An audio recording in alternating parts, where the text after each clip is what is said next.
Selamat pagi, selamat datang di podcast Ngopi, Ngobrolin Publikasi. Perkenalkan, saya Fathan Ali Rifai selaku moderator dalam acara podcast Ngopi, Ngobrolin Publikasi dari Departemen Ilmu Tanah dan Sumber Daya Lahan, Fakultas Pertanian, dan sebagai Kepala Biro Intelijen Organisasi IPB SSRS Association. Ini sudah kedatangan narasumber yang sangat luar biasa, yaitu Bapak Dr. Yudi Setiawan, SP, Environmental Science. Mari kita sapa. Halo Bapak Yudi, bagaimana kabar Bapak? Alhamdulillah, baik Mas Farhan. Alhamdulillah, terima kasih Pak Sehat telah walafiat. hadir. Ya, sudah siap ngopi Pak? Siap nih, pagi-pagi ngopi cocok Alhamdulillah, ya. mantap ya. Jadi beliau adalah dosen Departemen Konservasi Sumber Daya Hutan dan Ekowisata dan Kepala Pusat Penelitian Lingkungan Hidup LPPM IPB University. Terhitung sejak akhir 2021 terdapat 126 publikasi ilmiah yang terdiri dari 91 jurnal internasional dan nasional, 33 artikel conference internasional, dan 2 buku. Langsung saja kita mulai yuk diskusi hari ini. Kita bahas 2 jurnal internasional karya Bapak Yudi, yaitu Characterizing Temporal Vegetation Dynamics of Land Use in Regional Scale of Java Island, Indonesia, and Detecting Land Use Change from Seasonal Vegetation Dynamics on Regional Scale with Modis FV 215 meter time series imagery. Nah, informasi LLC ini merupakan aspek penting dalam penelitian lingkungan secara global. Nah, pendeteksiannya perubahan lahan secara lebih lanjut, terus dilakukan penelitian dengan menggunakan berbagai metode.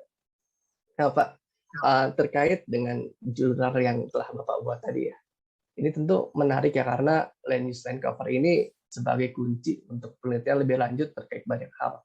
Nah, yang ingin saya tanyakan Pak, apa sih yang membuat Bapak tertarik dan melatar belakangi Bapak untuk membuat kedua jurnal tersebut? Ya, baik Mas Farhan, makasih.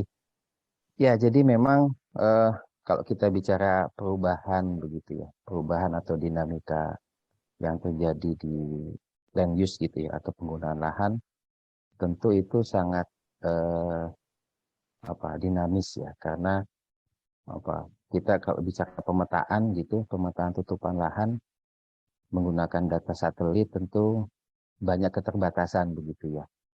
Nah, berbekal pengalaman begitu karena beberapa tahun sebelumnya dulu tuh banyak data yang dianalisis tapi kemudian akurasinya tidak baik gitu. Kurang memuaskan lah.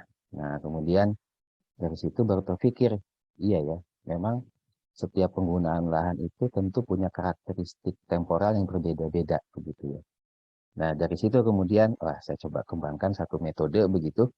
Satu metode yang mengantarkan saya juga dulu bisa sekolah ke Jepang begitu ya, penelitian inilah terkait dengan characterizing temporal vegetation dynamic gitu ya. Jadi satu penggunaan lahan itu ternyata bisa memiliki banyak tipe tutupan gitu ya. Contohnya sawah lah, sederhananya sawah. Sawah itu kan penggunaan lahan ya. Itu tutupan lahannya bervariasi, bisa vegetasi pada saat padinya gitu ya. Bisa juga nanti pada saat digenangi dia bentuknya air, bisa juga bentuknya itu barren gitu atau lahan terbuka setelah dipanen gitu ya.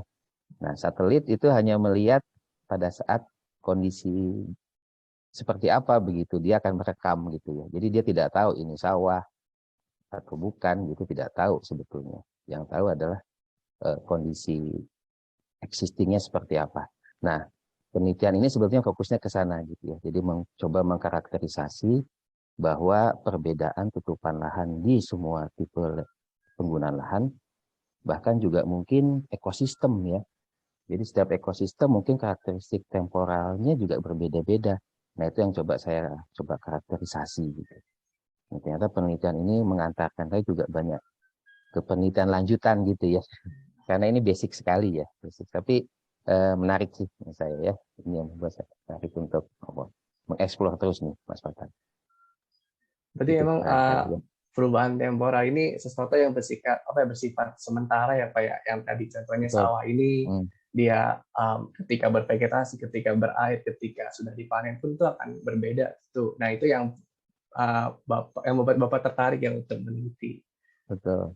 Oke. Oh iya Pak, Ya, terkait ini Pak, lokasi studi ya Pak. Itu mengapa Pak ya. Bapak tertarik di area Jawa Pak, di Pulau Jawa? Ya, Jadi memang kalau kita bicara dinamika perubahan tutupan lahan ya, itu di Jawa ini kan dominan eh, apa? Maksudnya kalau kita bicara pertanian gitu kan yang paling banyak di Jawa ya. Dan kemudian juga itu perubahan yang terjadi itu cukup dinamis ya di Jawa. Misalkan seperti ini, misalkan eh, karakteristik lahan pertanian di Jawa Barat gitu, tentu berbeda dengan pertanian di Jawa Timur begitu ya. Meskipun sama-sama sawah gitu ya. Mengapa bisa demikian? Karena memang perbedaan pertama perbedaan kondisi apa karakteristik iklimnya begitu ya. Kalau di Jawa Timur tentu agak sedikit lebih curah hujannya lebih sedikit gitu ya dibandingkan dengan di Jawa Barat. Nah, itu mempengaruhi apa namanya perbedaan pola ya saya bilang pola perubahan gitu ya. Contohnya kalau di Jawa Barat itu masih bisa ya 3 tahun 3 kali tanam gitu ya. Jadi dia akan memiliki nanti 3 pola gitu ya, 3 pola atau 3 kali tanam tersebut. Kalau Jawa Timur bisa jadi juga 3 kali tanam atau 2 kali tanam, tetapi tanaman yang ditanamnya bukan padi terus gitu ya. Jadi bervariasi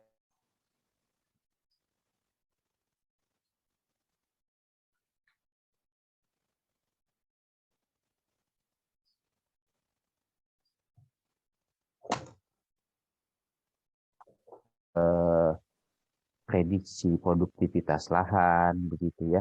Kemudian juga terkait dengan kebencanaan, terkait juga dengan eh, kawasan konservasi gitu ya.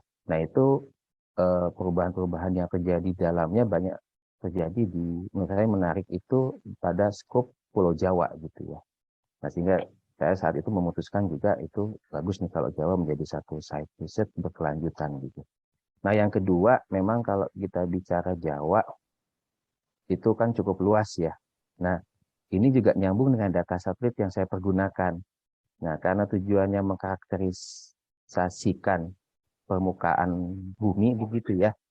Nah, tentu kita tidak menggunakan data satelit yang frekuensi pengambilan datanya agak jauh gitu ya. Maksudnya jauh itu kita membutuhkan data yang cukup detail. Nah, saya pergunakan itu data harian. Jadi data satelit harian dipergunakan. Nah, konsekuensinya kalau data harian, maka kita sulit kalau lokasinya itu terlalu kecil. Nah, sehingga ya sudah kita buat skalanya landscape gitu di Jawa.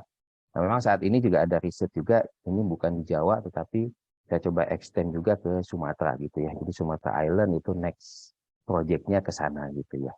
Tapi mungkin fokusnya bukan ke tanaman pertanian intensif ya, tapi lebih kepada ekosistem esensial lah, seperti gambut gitu ya, seperti hutan rawa gitu. Ke sana, Mas Fatan. Ini. Ini menarik sekali Pak ya. Di Pulau Jawa ini memang pertumbuhan penduduknya tinggi, terus juga budaya pertanian yang intensif. Jadi itu yang membuat Bapak tertarik gitu untuk meneliti dinamika vegetasi di Pulau Jawa ini. Nah Pak, terkait metode pengambilan data nih Pak, bagaimana sih Pak cara merancang gitu untuk Ya, membuat metodologinya? Karena kan beberapa satelit itu tentu di citranya itu kadang ada noise. Nah itu gimana Pak ya, cara merancangnya Pak? ya betul. Eh, Jadi melanjutkan tadi ya terkait ke metode gitu ya. Jadi desain metode. Jadi karena tujuannya untuk mengkarakterisasikan dinamika temporalnya, sehingga diperlukan data satelit yang cukup rapat gitu ya. Temporalnya rapat. Atau kita sebut ini uh, high temporal resolution gitu ya. Atau resolusi tinggi temporal gitu ya. Nah, uh, data yang digunakan itu ada data satelit MODIS ya, satelit Terra MODIS. MODIS itu nama sensornya. Nah, itu datanya harian. Jadi dengan menggunakan data harian, kita bisa melihat perubahan pola begitu ya. Perubahan tutupan dalam kurun waktu yang cukup lama. Nah, karena saya ingin melihat seperti apa dinamika perubahan dalam land use di Jawa, sehingga saya gunakan kalau tidak salah dulu waktu itu saya mendesainnya dari tahun 2000 sampai 2007. 2007 gitu ya, 2007. Jadi dari sekuen waktu itu kemudian saya buat satu apa namanya, analisis ya, jadi diubah semuanya menjadi nilai indeks sehingga kita bisa melihat penurunan dan kenaikan dari nilai indeks tersebut. Nah, itu yang dinamakan dinamika begitu ya. Nah, itu yang kemudian mengantarkan saya juga untuk setelah nanti kita dapatkan pola itu bisa tidak kita klasifikasikan gitu ya.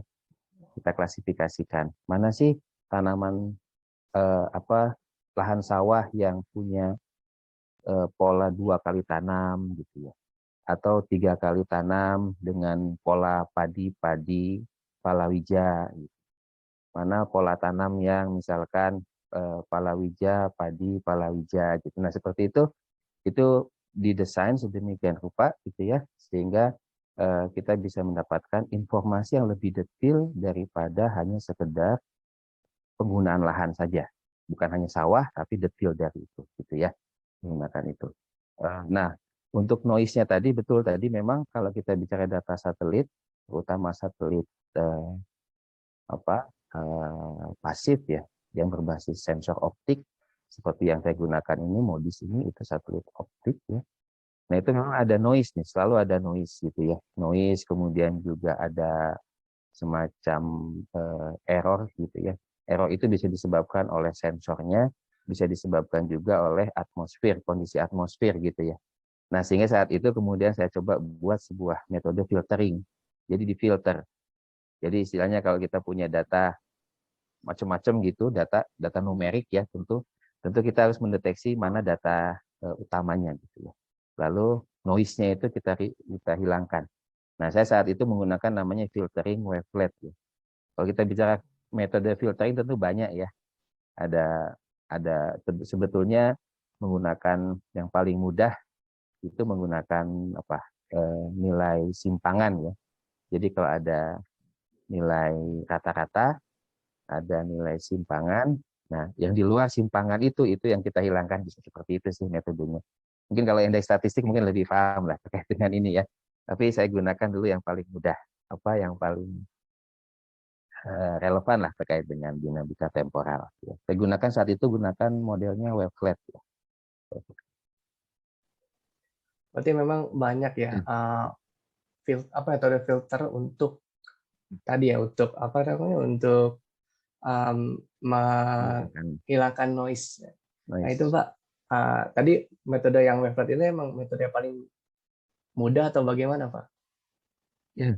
Jadi metode filtering gitu ya, ini kan pendekatannya pendekatan sinyal ya. Jadi kalau kita bicara pola temporal, pasti kita bisa menganalogikan pola temporal itu sebagai sinyal gitu ya, sinyal. Ini kalau sinyal gelombang gitu ya, naik turun gitu.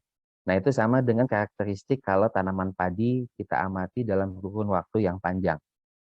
Tanaman padi pun atau lahan sawah ya, itu dia punya pola juga sinyal gitu ya, seperti itu. Nah, karena pola seperti itu adalah pola dasar dari lahan pertanian di Jawa, sehingga kemudian saat itu saya terpikir ini perlu menggunakan filter yang memang bisa mengadopsi pola temporal gitu. Alternatifnya saat itu ada 2 sebetulnya. Yang pertama adalah filter dengan metode Fourier ya. Fourier itu seperti sinus ya, jadi pakai sinusoidal approach gitu. Dia pakai polanya, kalau sinus pernah lihat ya, sinus di pola ininya gitu seperti. Tapi kalau wavelet dia sebetulnya bisa lebih lebih detail daripada Fourier ya, daripada sinyal sinusoidal tadi. Jadi kalau Fourier itu dia bisa memfilter menggunakan area yang berbeda-beda. Kalau sinus kan sudah ditentukan nih polanya gitu ya. Nah, kalau wavelet dia window-nya macam-macam gitu. Karena ternyata lahan sawah itu juga kan dinamikanya tidak seragam ya. Tidak seragam dalam arti sawah itu tidak selalu polanya demikian, polanya naik turun, naik turun, naik turun, tapi ada kalanya berubah. Kapan perubahan terjadi? Misalkan pada saat ada serangan hama misalkan gitu ya, atau ada perubahan dari irigasi misalkan gitu ya, atau pupuk yang tidak tepat misalkan gitu ya. Artinya lahan di sawahnya sendiri kemudian berubah gitu. berubah karena tadi ada gangguan. Nah, kalau sinus nanti dia akan terus saja gitu ya, polanya sesuai dengan pola standarnya. Tapi kalau wavelet dia bisa mendeteksi perubahan. Nah, sehingga next research-nya itu saya kelanjutan dari tulisan yang pertama ini adalah bagaimana mendeteksi perubahannya gitu. Jadi begitu, Mas Fatan, ininya.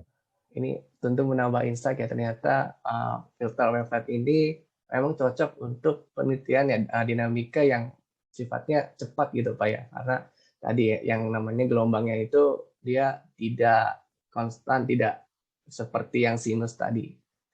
Nah Betul. Pak, terkait tadi Pak ya, tadi sempat disinggung juga terkait citra satelit MODIS. Nah ini mungkin yang familiar itu ada Citra Landsat 8, Citra Landsat 7. Nah, mengapa Pak Ya, menggunakan Citra Modis? Bisa dijelaskan Pak? ya. Eh, jadi memang kalau kita bicara data satelit, tentu setiap satelit yang diluncurkan ke orbit pasti memiliki tujuan atau misi khusus ya, misi tertentu kenapa dia diluncurkan gitu. Nah, memang yang sangat familiar itu adalah Landsat ya. Landsat itu sangat familiar gitu kalau kita bicara satelit optik. Nah, kenapa saya saat itu menggunakan MODIS? Itu sebenarnya pemilihannya karena temporalnya MODIS yang cukup rapat. Jadi MODIS itu, data MODIS ya, atau satelit Terra MODIS, sebetulnya ada dua ya, satelitnya MODIS itu ada Terra MODIS dan juga Aqua MODIS. Nah, untuk yang MODIS ini, kalau Terra MODIS, dia pengambilannya itu IM, jadi jam 9, jam 10. Tapi kalau yang Aqua Modis, dia pengambilannya itu PM, jadi sekitar jam 1 atau jam setengah 2 gitu ya pengambilannya. Nah, lalu Modis ini dia sensor dengan jumlah reflektan yang banyak. Jadi kalau Landsat 7 misalkan ya, dia hanya ada 8 band gitu ya. Landsat 7 ada 8 band atau 8 kanal. Jadi 8 saluran di mana dia bisa membedakan objek dengan menggunakan saluran-saluran tersebut. Nah, kalau Landsat 8 lebih banyak ya, ada 11 gitu ya. Nah, untuk yang modis dia lebih banyak lagi, ada 36 band gitu. Nah, artinya apa? Kalau lebih banyak band seperti itu, artinya kita bisa mendeteksi objek lebih banyak gitu. Nah, sehingga data modis ini bisa digunakan tidak hanya untuk lahan pertanian, tidak hanya untuk land gitu ya, daerah terestrial, tetapi juga dimanfaatkan untuk melihat kondisi atmosfer gitu ya. Kemudian melihat kondisi ocean gitu ya. Nah, sehingga kalau kita lihat di situ di websitenya NASA gitu ya, di data MODIS, dia dibagi ke dalam beberapa produk gitu ya. Ada land, kemudian ada ocean, ada atmosfer, satu lagi ada thermosphere. Jadi thermosphere itu untuk pengamatan kutub gitu ya. Karena memang sensornya sangat banyak. Sensornya sangat banyak sehingga dia bisa melakukan atau menyediakan data yang sesuai gitu. Nah, selain itu karena modis ini jumlah spektralnya atau jumlah bandnya banyak, sehingga mereka juga sudah atau di NASA juga sudah menyediakan data dalam bentuk produk jadi ya.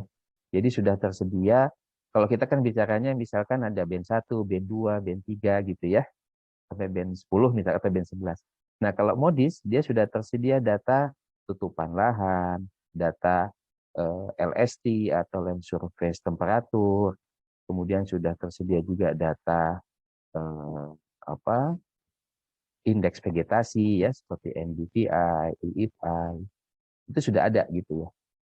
Selain apa namanya data bandnya juga ada, data band 1 sampai band 36 juga ada. Jadi banyak keuntungan ya. Nah, yang paling penting keuntungannya sih sebetulnya dari temporalnya. Jadi modis itu dia tiap hari pengambilan. Jadi tiap hari pengambilan, jadi kita bisa pengamatan detil secara temporal ya.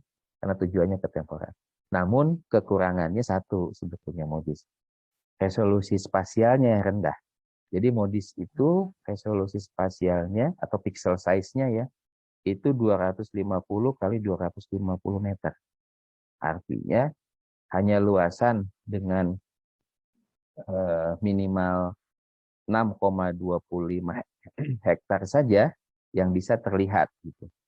Bagaimana kalau kecil dari itu, berarti dia akan mix dengan yang lain gitu.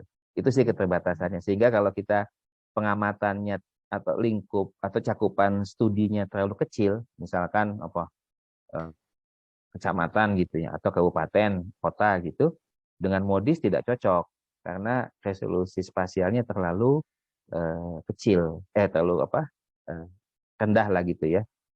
Jadi 250 itu kan berarti 6,25 hektar kan ya, satu pikselnya. Lalu ada juga yang, jadi modis itu ada 3 resolusi, ada 250, 500, dan 1 kilo. Ya. Nah, modis ini juga yang digunakan kalau eh, teman-teman sempat dengar juga ya di media ada titik hotspot gitu ya, atau titik panas. Nah, itu dari data modis ini. Jadi modis tadi punya produk namanya LST tadi ya, Land Surface Temperature. Nah, dari Land Surface Temperature itu yang kemudian digunakan untuk melihat titik panas gitu. Nah, itu yang kita gunakan tuh. Jadi kita pernah sering lihat lah ya di media titik panas di Sumatera misalkan 500 titik gitu ya, atau 200 titik. Nah, itu data modis yang digunakan.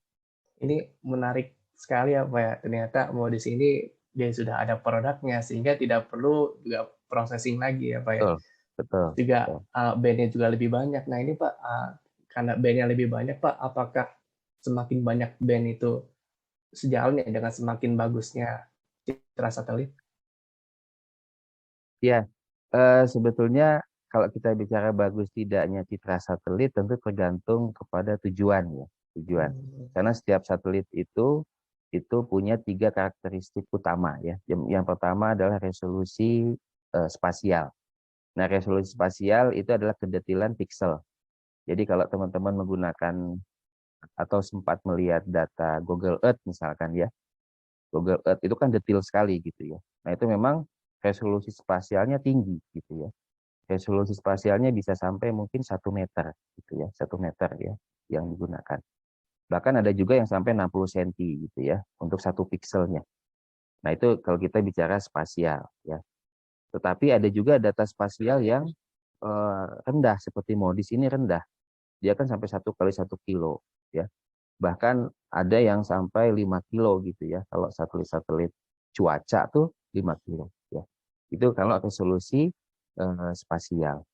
Nah, lalu ada resolusi temporal. Temporal itu tadi. Jadi ada yang pengambilannya harian, seperti modis ini harian. Ada yang temporalnya itu 16 harian, seperti Landsat gitu ya. Ada yang temporalnya itu by request. By request ini biasanya untuk satelit-satelit yang resolusinya tinggi. Kenapa begitu? Karena memang kalau satelit itu resolusi spasialnya tinggi, artinya data yang akan diambil akan sangat banyak. Ya, sehingga dia tidak bisa mengkoleksi semua data yang ada di bumi gitu ya secara rutin. Karena bisa dibayangkan berapa storage yang harus dipersiapkan gitu ya. Karena ukuran kecil saja itu sudah tera gitu ya ukuran ininya ya. Nah, sehingga itu by request gitu. Jadi kalau ada yang memesan, misalkan kita mau mengambil di mana, baru satelitnya diarahkan ke sana. Saat lewat di sana, maka akan mengambil datanya di sana. Ya, Berarti seperti itu. memang Nah, satu lagi, temporal itu, resolusi apa? Spektral yang tadi, 36 band tadi. Kalau modis ya. Itu mungkin, Selatan. berarti memang balik lagi ya Pak, tergantung dengan kebutuhan. Oke, Betul, iya. betul. Mungkin Pak, ini untuk closing statement ya Pak ya. Nah, Ya, menurut Bapak nih, bagaimana nih peran mahasiswa dalam bidang riset nih? Apa aja sih yang bisa mahasiswa lakukan ya untuk menunjang kemajuan riset? Bisa Pak? ya.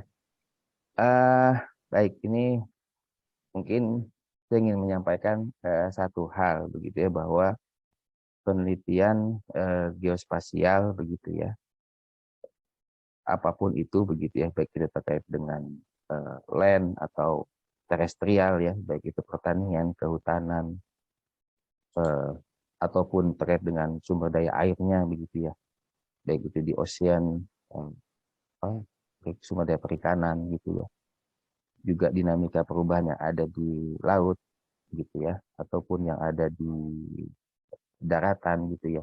Nah, itu tentu membutuhkan satu informasi yang akurat dan sifatnya itu eh, apa eh, predictable begitu ya. Jadi kita bisa memprediksikan gitu ya.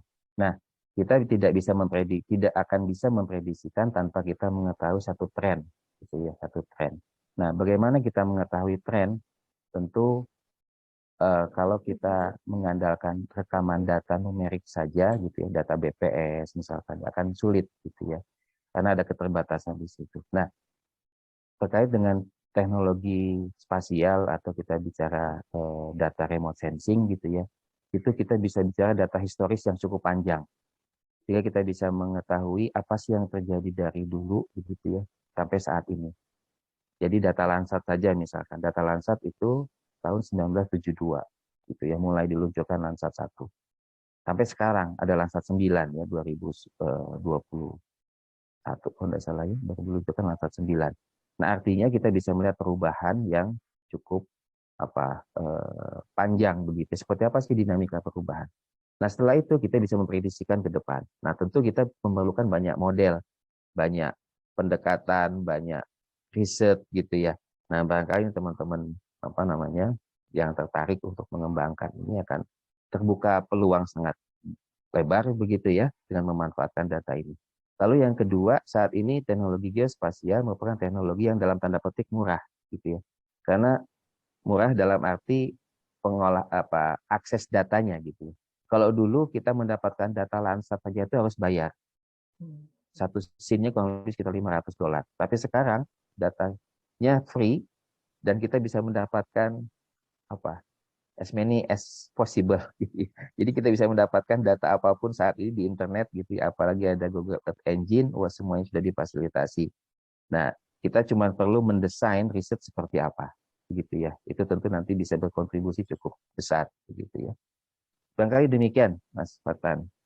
Mudah-mudahan bermanfaat ya. Tentu sangat bermanfaat, Pak. Ya, Pak, makasih banyak Pak atas jawabannya. Nih, seru banget ya topik kita kali ini. Sayang sekali waktu telah usai. Nah, banyak sekali insight yang kita dapat. Saya ucapkan ya. Terima kasih banyak Pak atas ketersediaan Bapak untuk um, menghadiri podcast pertama ini Pak. Juga kepada teman ngopi yang sudah menyaksikan podcast ini juga semoga menambah inspirasi. Nah, bagi seorang peneliti, dedikasimu hari ini adalah penentu masa depan. Jayalah riset Indonesia. Saya Fatan, selaku moderator, izin pamit. Sampai jumpa di podcast selanjutnya.